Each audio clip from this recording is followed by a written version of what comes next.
یہاں بعض لوگ ایک مسئلہ پوچھا کریں کہ کیا ننگے سر نماز نہیں ہوتی؟ ایک مسئلہ لوگ پوچھا کرتے ہیں، ویسٹرن ممالک میں خاص طور پر یہ لوگ مسئلہ پوچھتے ہیں کہ کیا ننگے سر نماز نہیں ہوتی؟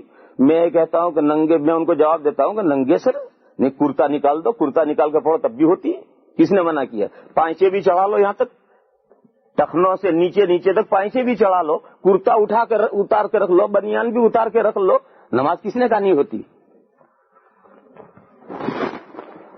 یہ پوچھنا کہ ٹوپی کے بغیر نماز نہیں ہوتی، سوال ہی محمل ہے۔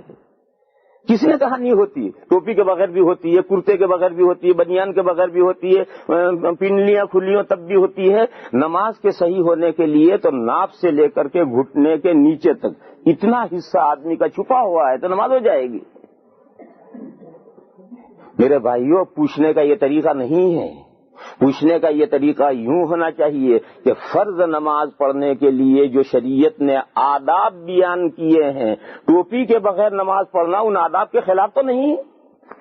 یوں پوچھو، یہ قید لگاؤ فرض نماز، نفل نماز نہیں، نفل نماز پڑھو جس طرح تمہیں پڑھنی ہو۔ یہ کہو کہ فرض نماز پڑھنے کے لیے شریعت نے جو آداب اور جو طریقہ بیان کیا ہے اس طریقے کے خلاف تو نہیں ہے بغیر ٹوپی کے نماز پڑھنا؟ ہاں، یہ سوال صحیح ہے۔ اس کا جواب یہ ہے کہ شریعت نے فرض نماز پڑھنے کے لیے جو آداب بیان کیے ہیں وہ آداب پہلے سن لو اور سمجھ لو، اس کے بعد تم خود ہی فیصلہ کرو کہ ٹوپی کے بغیر نماز پڑھنا یہ آداب کے خلاف ہے یا نہیں ہے، تم خود ہی فیصلہ کرو۔ قرآن کریم میں اللہ پاک کا ارشاد ہے، خذوا زینتکم عند کل مسجد، خذوا زینتکم عند کل مسجد۔ جب آپ مسجد میں جائیں، جب بھی آپ مسجد میں جائیں تو زینت لے لیں اور زینت لے کر مسجد میں جائیں۔ خذوا زینتکم، لے لو تم تمہاری زینت کو، تمہاری زیبائش کو، عند کل مسجد، ہر مسجد کے پاس، یعنی جب بھی آپ مسجد میں جائیں تو زینت لے کر جائیں، زیبائش لے کر جائیں۔ ایک صاحب کی بیوی کا نام تھا زینت، وہ اپنی بیوی کو لے کر مسجد میں جاتے تھے۔ تو لوگوں نے کہا بھی بیوی کو کیوں لے جاتے ہو؟ کہ اللہ میاں کا حکم ہے۔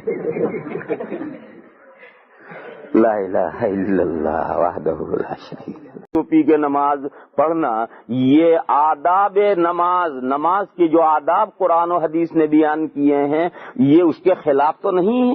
جواب یہ کہ اس کے خلاف ہے۔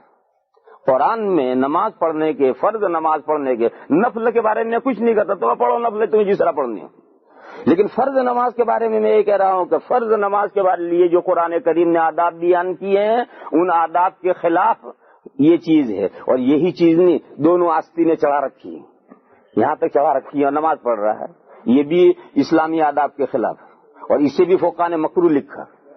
ایک کا کرتا ہے، اس کی آستینیں اتنی ہیں، کیا آج تو دنیا میں بہت اچھا سمجھا جاتا ہے اسے؟ وہ دنیا میں اچھا سمجھا جاتا ہے، کون سی تہذیبوں میں اچھا سمجھا جاتا ہے؟ اسلامی تہذیب میں اسے نہیں اچھا سمجھا جاتا ہے، اور قرآن کریم میں اسلامی تہذیب کو مراد لیا جائے گا، دوسری تہذیبوں کو مراد نہیں لیا جائے گا۔ اسی طریقے پر آدمی کھیت میں کام کر رہا ہے اور پانچے چڑھا رکھے ہیں اور اسے پانچے چڑھے ہوئے نماز پڑھ رہا ہے، مکروہ ہے۔ اسی طرح آدمی کھیت میں کام کر رہا ہے، اس نے کرتے کو اپنے کمر میں کرتا باندھ رکھا ہے جیسے کمر باندھا کرتے ہیں، اسی حال میں کمر کھولتا نہیں، اصل میں نماز پڑھتا ہے، یہ بھی مکروہ ہے۔